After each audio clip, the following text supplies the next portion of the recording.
Ah, greetings, B-movie aficionados.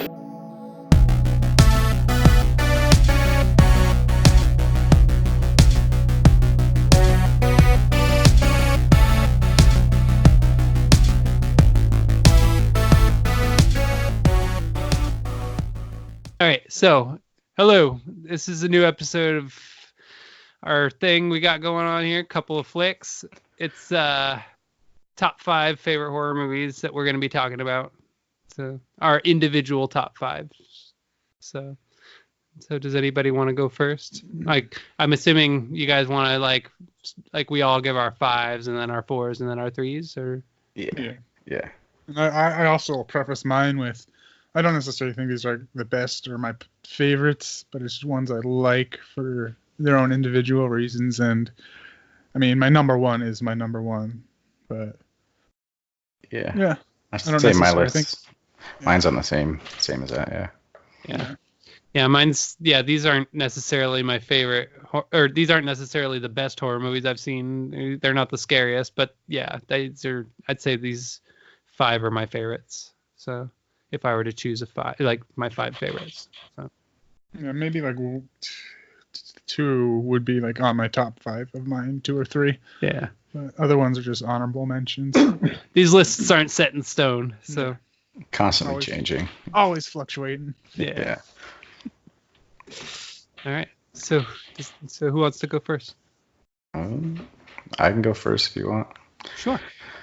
My number 5 is the original Texas Chainsaw Massacre. Nice. Mm-hmm. Classic. Yeah, that's a good Definitely. one.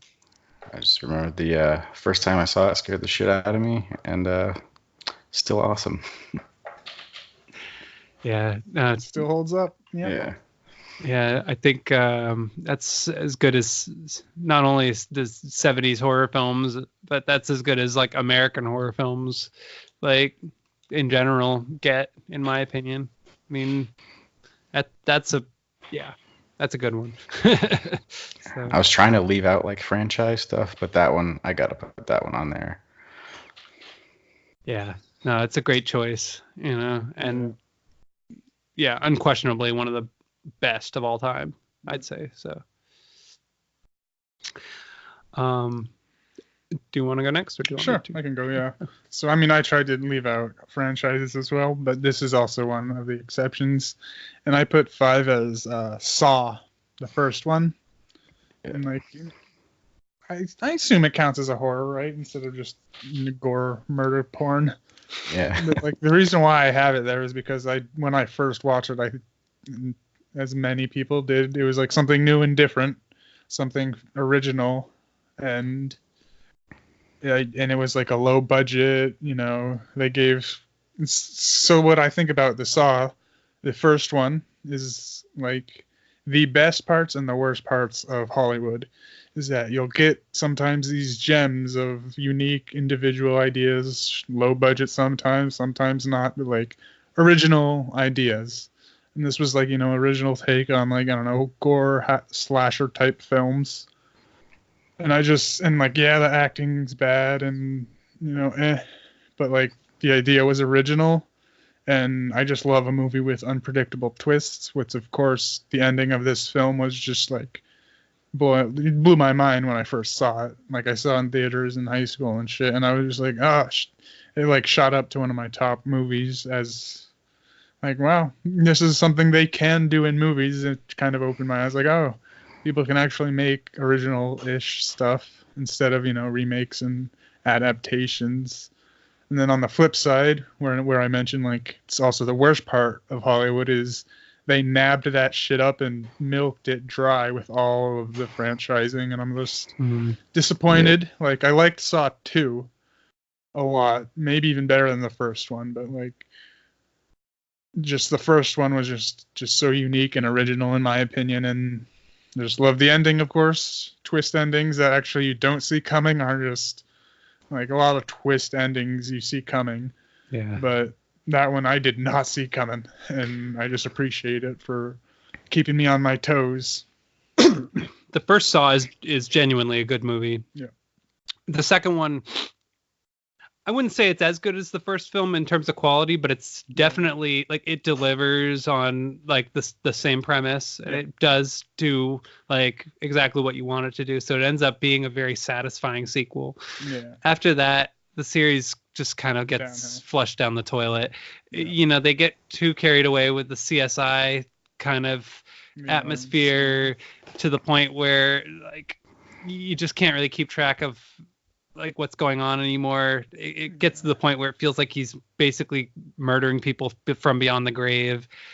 And it's just so confusing and convoluted as it goes on, and I'm pretty sure I watched all of them except for they just all blend together after like the third one. I was gonna say like I'd say Saw 3 was probably the last memorable one, and then 4, 5, 6, 7, and then I think they did another one recently. Like trying to reboot it. Recently or something. Yeah. Kind of just they all melt together into nothingness basically. But the first two I liked. Yeah, I had to give Saw definitely an honorable mention because it was just I love originality in Hollywood. So yeah, and the third one it tried its best, but by the time they made that, the whole idea was kind of tired, and it's sort of a lifeless sort of sequel. So but yeah, all right. Cool. My fifth choice is the Guillermo del Toro film, The Devil's Backbone, as number 5. This movie it's kind of a tricky film to sort of pinpoint because it's sort of it's arguably not a horror movie, because the horror aspect of it is kind of a small aspect of it. It's a small part of it, but the plot itself, like it's kind of a historical film, and it's also sort of a what do you call it? Like sort of like a Night of the Hunter type of film about like these people trying to find money, and like it has kind of a complex plot. I can't really summarize it very easily, but to me there's something about the atmosphere in that movie that I just find so cool. And visually, it's beautiful. I tend to like horror movies that have a little bit more going on politically. And I also kind of I just feel like it's kind of one of his more underrated films. Like, I feel like it doesn't really get talked about as much as his other movies. And like, that's not why I love it, but it's a movie that definitely like stands out when I think back on horror movies that actually like genuinely scared me or like did something for me that I liked, that just it's one of those movies that just really clicked. I loved it. Yeah, I haven't even heard of it, so I Yeah. can see how it would be underrated. It's one I own but haven't watched yet. I'm a Guillermo del Toro fan too, so Yeah, well, I highly recommend that one. I love that movie. So. All right. Number 4. My number 4 is John Carpenter's The Thing. Yeah. another I classic. think that just has some of my favorite like special effects in horror movies. Like the transformations are so awesome. The makeup in that movie is outstanding, and that movie is pretty scary. Yeah, honestly. that one's real creepy. Yeah, I like them when they're scary. Yeah. You really don't quite. I mean, it really you really do kind of feel paranoid for the characters, and you also feel paranoid about the characters too. I mean, you have the Wilford Brimley, who is like the most terrifying person in the world. Like, I look at him and I just, like, good casting, honestly. Like, way to choose like the scariest person you can ever imagine, and then like suggest that, oh crap, he may have gotten taken over by an alien. It's screwed up. Oh man. And like also like the way people die in that movie, it's like pretty nasty, honestly. Yeah. Yeah. Yeah, I love that film. Okay. My number 4, I would say, It's definitely not the best horror ever made, but it's in my opinion though, because I don't get scared by horror films all that much. In honesty, because I'm pretty can detach myself from them usually. But the one that scared me the most was Strangers, so I put that as, or The Strangers or whatever, the one with Liv Tyler. Yeah. I put that as my number 4, just because it genuinely actually scared me while watching it throughout like most of the whole film. For whatever reason, I think not many people like it, but I thought it was pretty fucking scary, just because it felt so grounded and realistic, and the whole reason why they were doing it, they said, was just because we can or whatever. It was just because you were home, I think, was the actual thing. Yeah. Oh Jesus, that could happen, kind of. But, like, just the whole thing was just like pretty intense from the get-go. Yeah. I think that's another example of a movie that is low budget, that like the people who made it like knew what they were doing and they did it like confidently, Yeah. I know a lot of people who find that movie really scary, and I totally can understand why. For me, like, there were definitely parts of it that like creeped me out pretty majorly. I guess, but I sort of had trouble, I guess, relating to the characters in it for some reason. And like, really, you don't even need to necessarily relate to characters in a horror movie. Yeah, I didn't really either, but it was just the whole plot and idea of those creepy fucks outside your house. I mean, it was the idea where it was like the kind of idea where you could picture yourself being there and like being in these characters' shoes, and so like on that level it was effective. Yeah, that's what got me. Yeah. Definitely.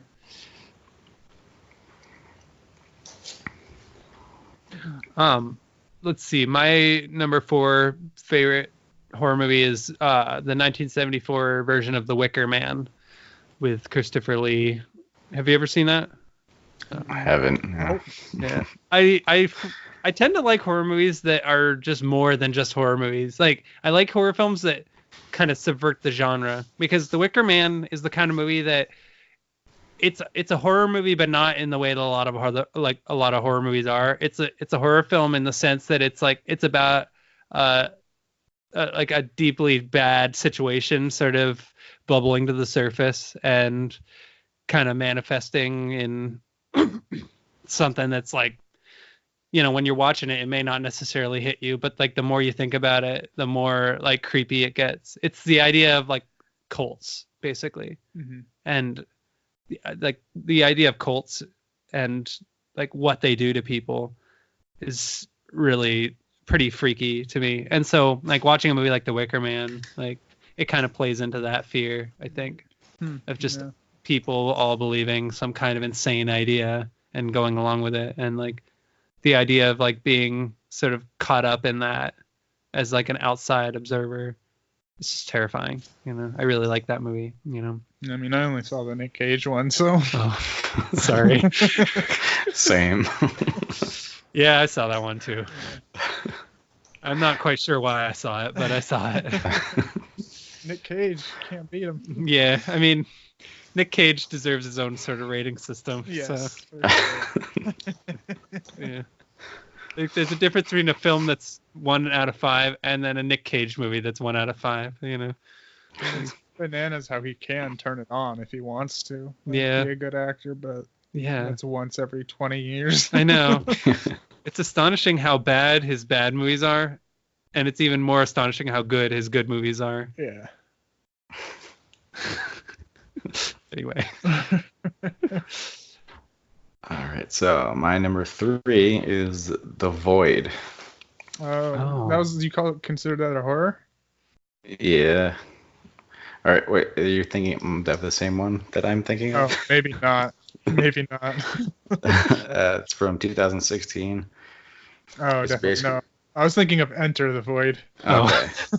Into the Void. Wow, that movie's a trip. Yeah, I was like, wait, what? Yeah. Wild. But The Void's basically like an homage to The Thing. And then like the second half just turns into some weird shit. Like, I can't even explain it. I actually Just have like not some seen that. interdimensional shit. Oh, and- nice. You should definitely check it out. Yeah. Like the first half is like The Thing, and then the second half is like some like Beyond the Black Rainbow type weird shit. Oh, weird. Nice. All right. Huh. Yeah, I haven't even. I'll look for it. I saw like the poster for it. And I remember I somebody recommended it to me, but I don't really know much about it. So Actually, I'll The knowing background that on you my like it. on my phone right now. Oh, nice. Oh. Nice. Very cool. Damn. The Void. All right. Yeah, I'll look for that. Yeah. Put that on my list. Yeah. But yeah, Enter the Void though, that movie is That something one's else. a wild one. Yeah. It's Yeah.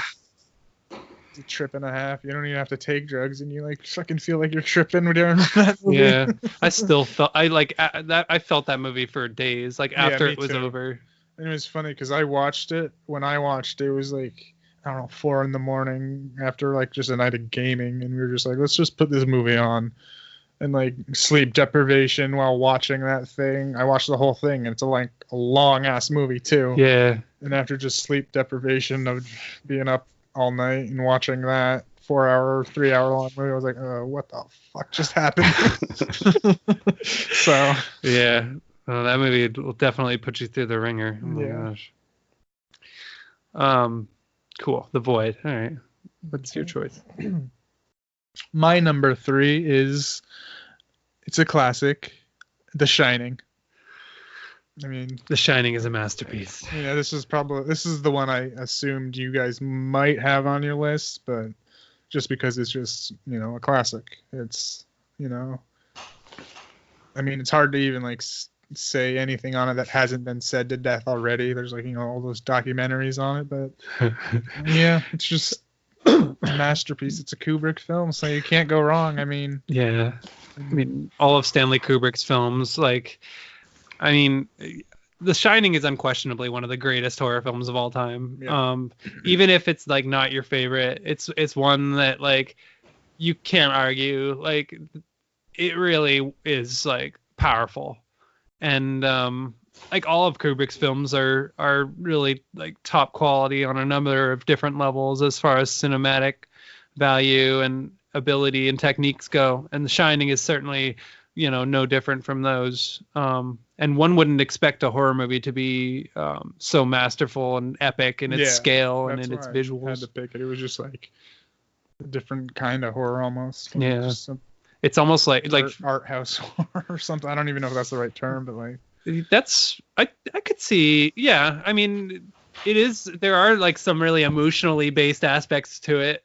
Like with the characters going with the one particular character possibly going crazy, and like it also plays with the idea of like not really knowing what it's about. I mean, you don't really know what it's about. You know that something's going on ultimately, but you don't know for sure what it is, whether it's a ghost or if it's like some kind of madness or some kind of psychological sort of thing, or just the history of the hotel or whatever. I like to think of it as like a fairy tale almost, and like the sequence at the end where the kid's running through the maze is just like, I mean, that's the kind of thing you have nightmares about. I mean, yeah.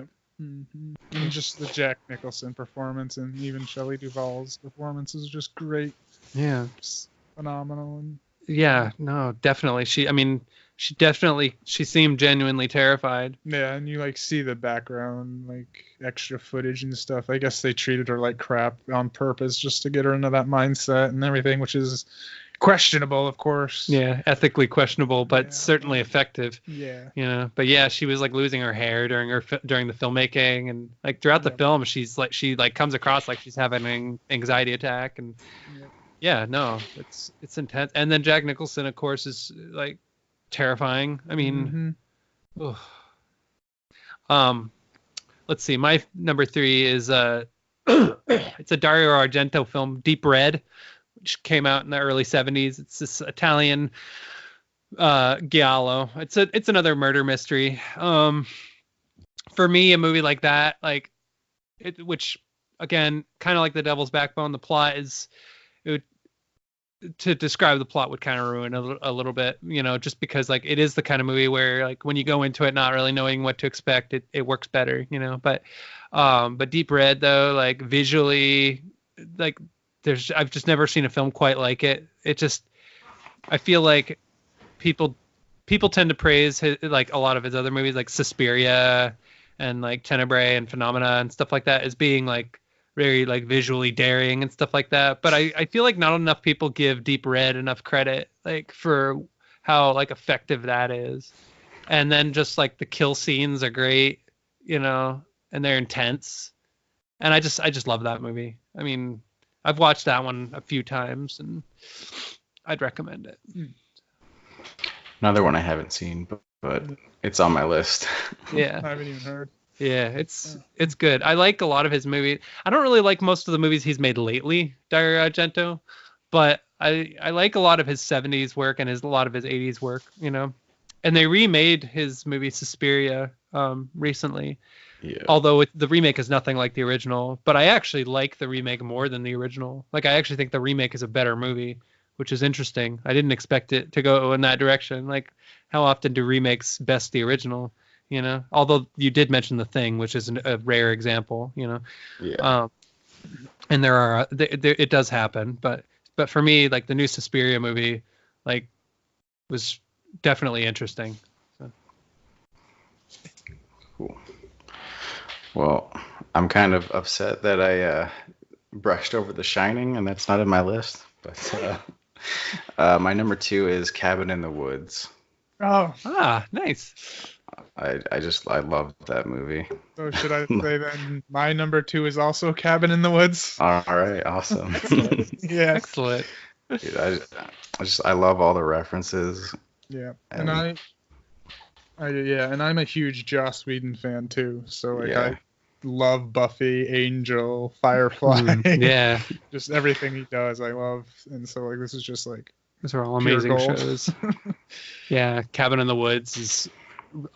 Yeah, no, what I liked about that movie was that they, like, a lot of people kind of in the 90s and stuff, they were making these like meta films and doing these kinds of self-referential type of horror movies where it's like, oh, look, we know that these movies are silly too, and now we're gonna make ours silly. And that's kind of what Scream started. Scream, yeah, and like the first Scream I actually like as a movie. I think that the first Scream is actually genuinely scary.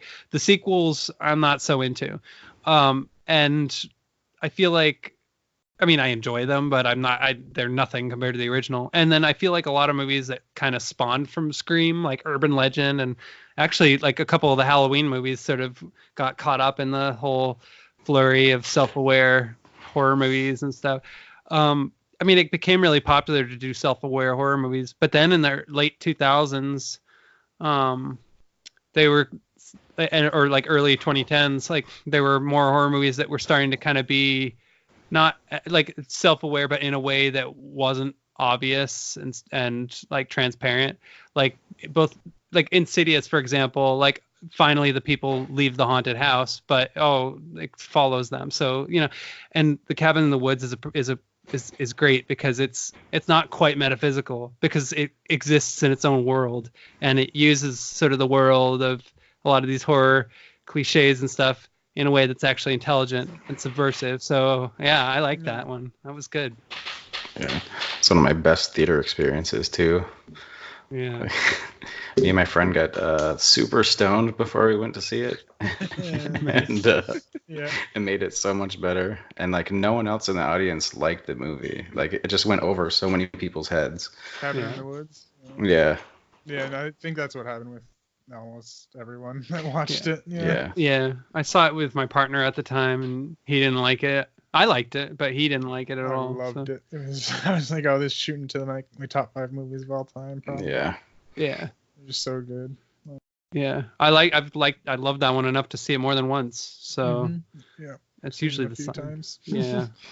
And I loved that, just the whole premise of like that horror movies are, rituals to appease the gods. Yeah.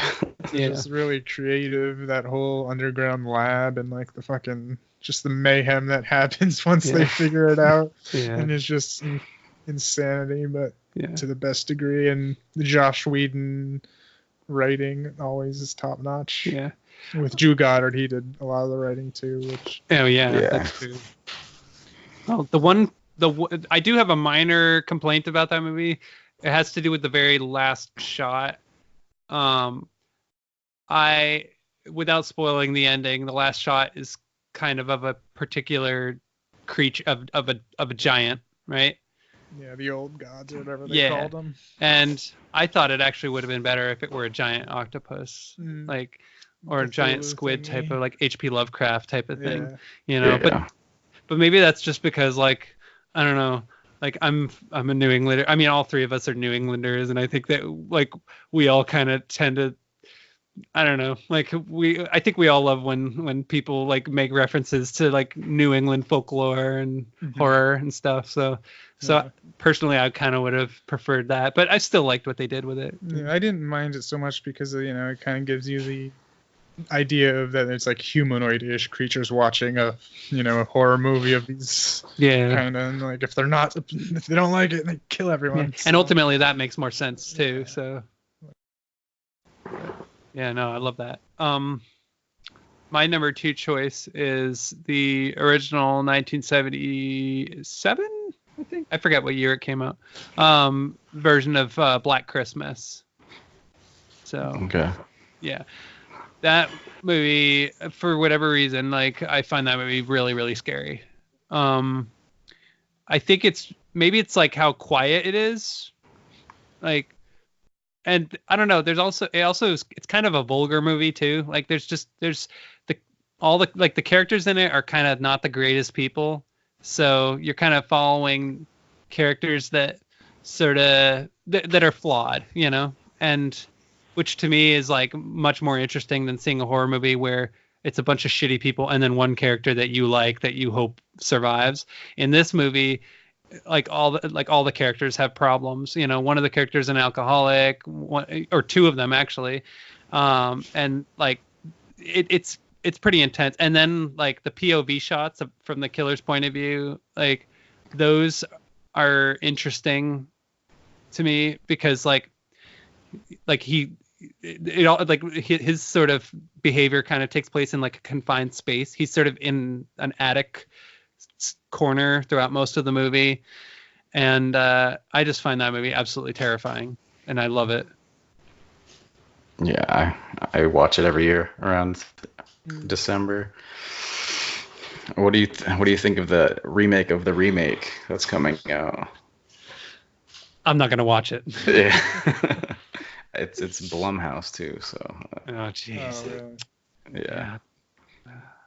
I mean, I don't mind all of Blumhouse's films, but I don't know. Most of them aren't super great. Yeah, every now and then they get a good one, but it's mostly trash. Yeah. Was Get Out a Blumhouse? Yeah. Yeah. That was one of the few I liked. I like that one a lot. Yeah. Yeah, I don't really want to see the new Black Christmas. I absolutely hated the one that came out in 2006. I thought that was really terrible, actually. Really, really, really terrible. Especially in comparison to the original.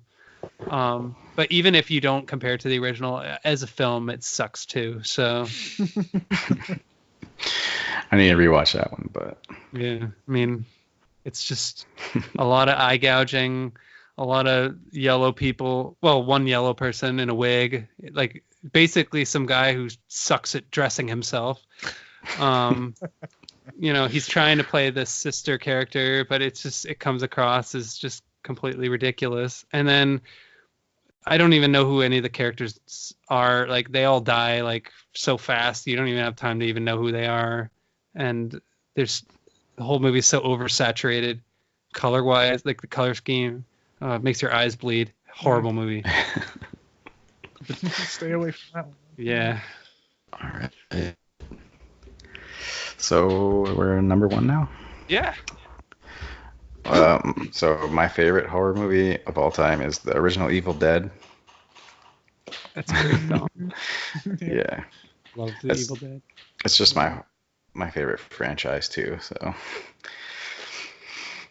yeah.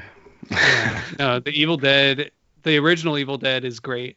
And yeah, it especially when you consider how much work they put into it and how they were filming on weekends and all this stuff. I mean,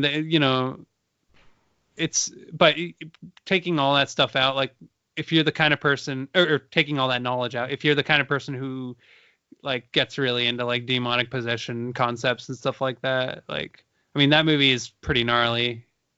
But yeah, I love that film. Yeah, it is a great one. Yeah.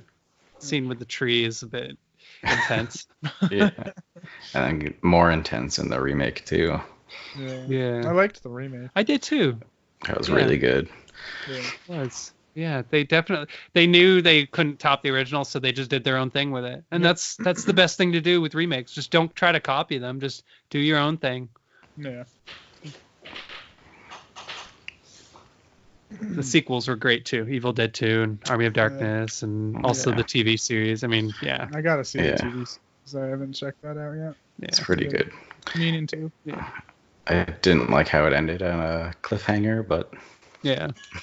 Sam Raimi, he should. I mean, he also did the Xena Warrior Princess and Hercules in the '90s, and so he's pretty familiar with like how to do TV work. So it's about the same quality, I'd say. All right.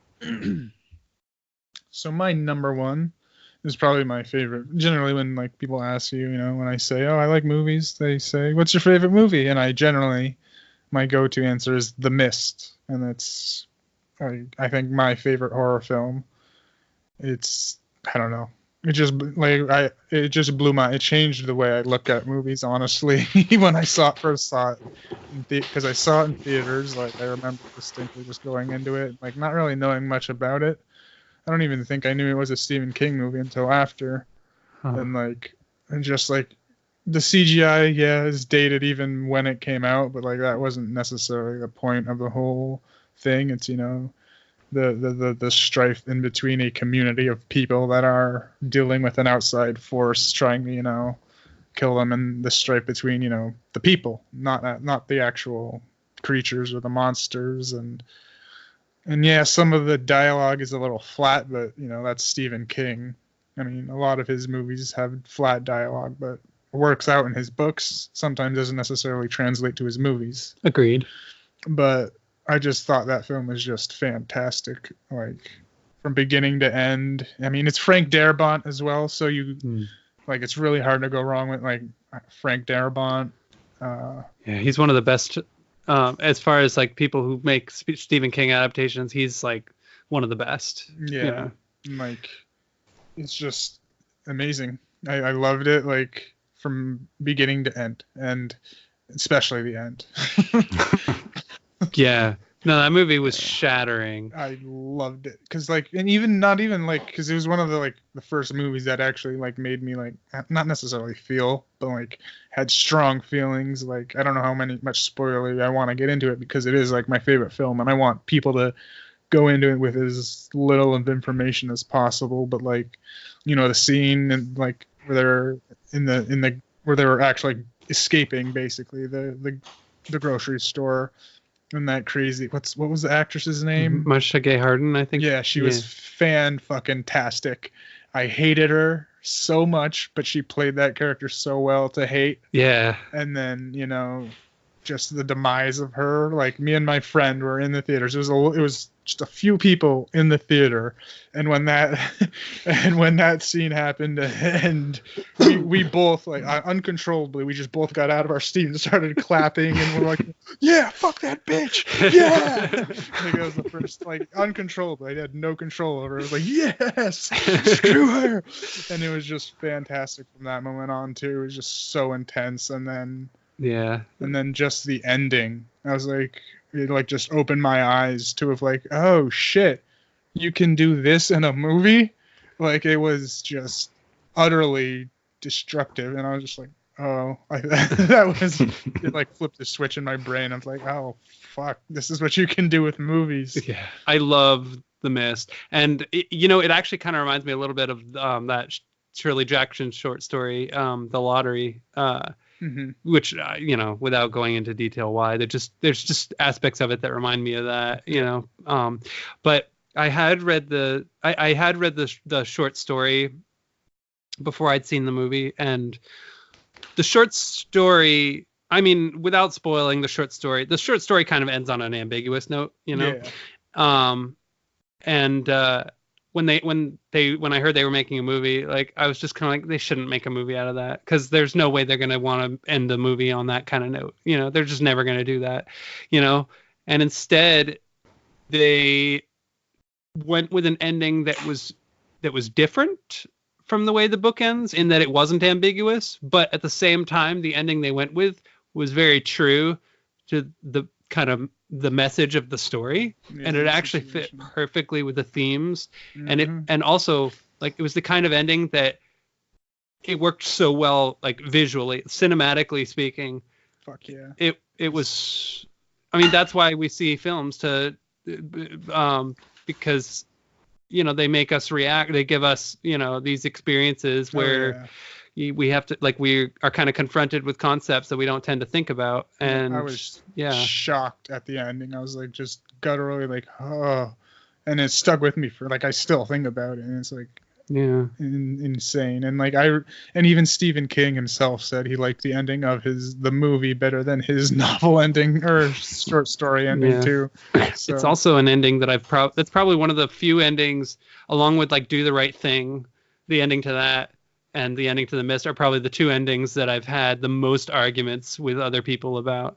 Because I know a lot of people who can't stand the ending to The Mist. Yeah, and I can see why, like, the general audience wouldn't like The Mist, and why it isn't as appreciated as I personally think it should be, because it definitely isn't an ending for everyone. And it's just, but I think it's the best ending to any movie ever. Yeah. Fight me. I just think it's the best ending ever. It's a challenging ending, and that to me is what makes it good. Yeah. So. Have you seen The Mist? Yeah. I think that's like one of the only movies I've like audibly been like, oh fuck, at the end. Yeah, that's why I loved it. Yeah, no, the ending really was great. So. All right, my number one choice is it's this Dutch film called Spoonloose, which came out in 1988. And they did make an American remake of it in the early 90s called The Vanishing. But the original film is, to me, like, so basically, so without saying too much of the plot, like, it's about this couple that go on vacation, and they're arguing, and you know they aren't really getting along. They're kind of in a rough spot in their relationship, and she ends up.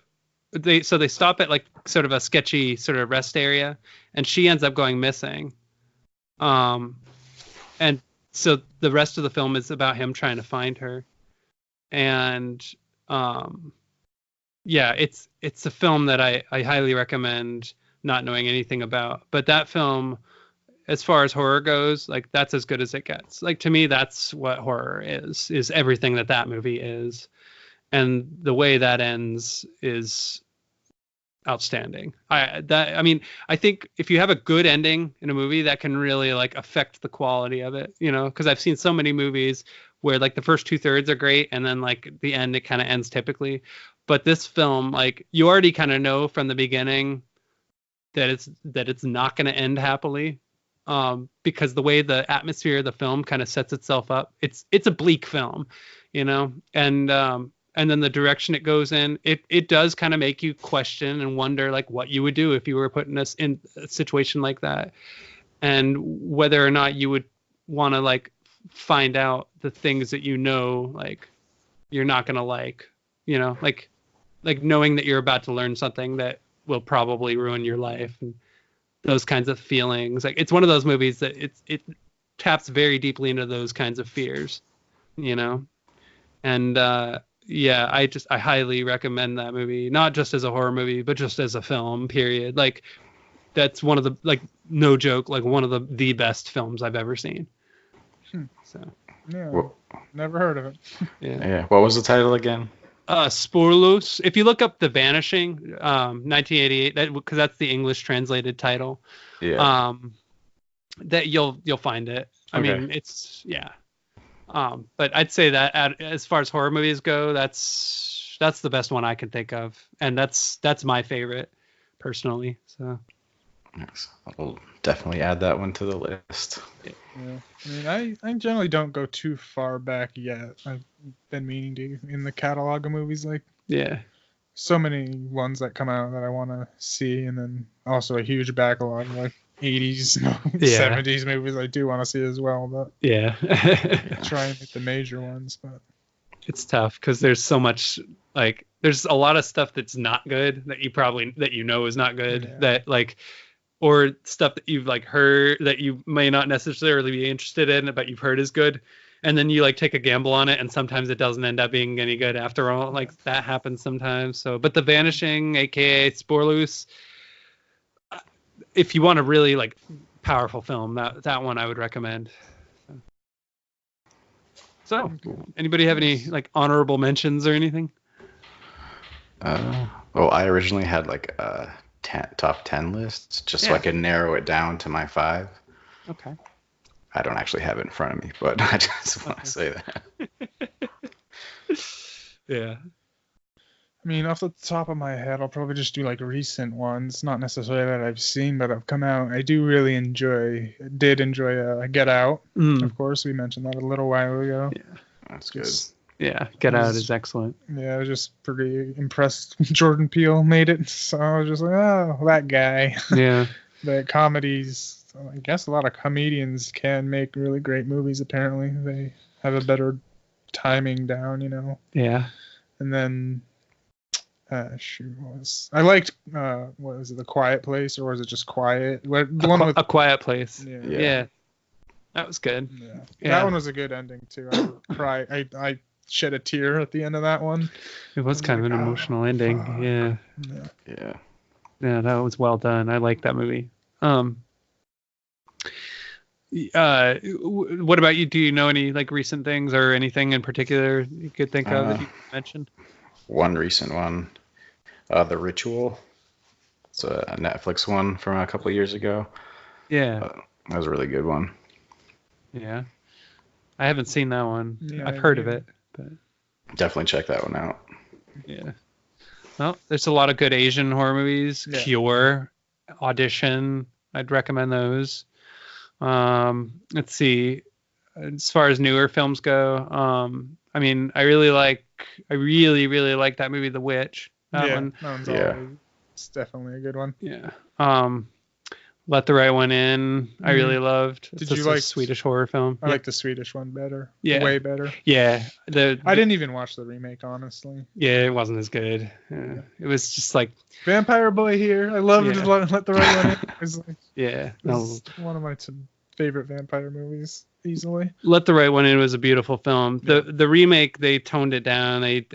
Of course. Well, it's weird. They toned it down, but at the same time, like, they made it more violent. Like, they toned down kind of the edginess of it, and sort of how, like, it was like, because I mean, you've seen Let the Right One. It's kind of like there's a lot of ambiguous sort of aspects to it, and like there's a lot of like strange emotions and sort of weird like things going on. And the remake basically just simplified everything. It took out like basically all the adult characters, and then it added like a police detective to be the antagonist, and yet they never really make him into like a bad guy. So it's just, I don't know, it's just not as good. It's not that bad a movie like on its own terms, but in comparison to the original, it's pretty much nothing, in my opinion. Let's see. I know not everybody likes this one, but I personally really like the original Blair Witch Project, mainly because I love the ingenuity of it and the simplicity of like of being in the woods, and also I like the woods, so of course like on that level I really enjoyed it as well. So yeah, like that one's good. I'd put it up with classics. Yeah, more modern, but definitely classic. Yeah. I just remember that one time you showed it to me in high school and then drove home in the middle of the night being creeped out. Yeah. Yeah. Scary one. Well, it is. I mean, the film, it makes good use of like what could lurk in the dark, you know. I mean, the ending when they're in the house and all that stuff is going on, like, or what you think is going on, or whatever. Like, you don't even know what's going on, but like, it's that's what's creepy. They like your view is so limited. Like you can only get so much information, and the information like that you get, it's just bad enough that it's creepy, you know.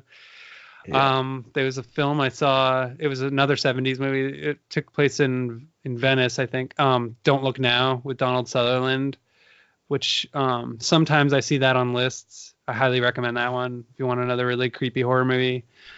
Let's see, 80s movies. I like a lot of zombie movies. I like Return of the Living Dead a lot, and Brain Dead.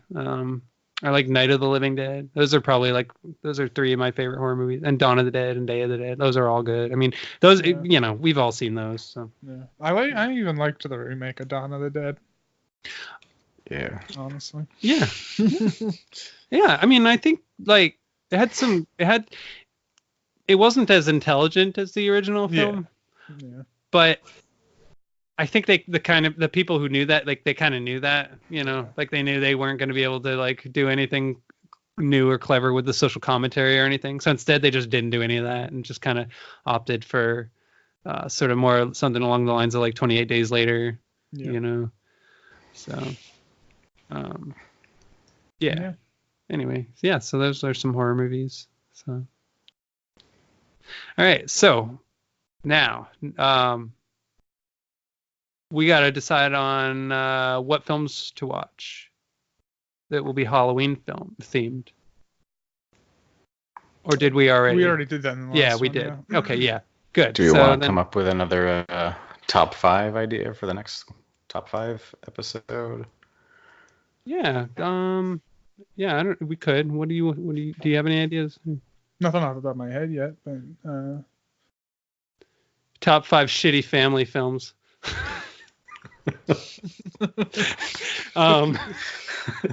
No, I mean, I don't, unless you guys want to do that, I don't really care. So, see, yeah, I don't know. Do you have any ideas? Not at the moment. Okay. We can always figure it out later if we can't think of something right now. Yeah, we'll touch base. So, all right, awesome. Cool. So that's it for this. So have a good night, everybody, and we'll see you next time. Peace. See ya. Bye.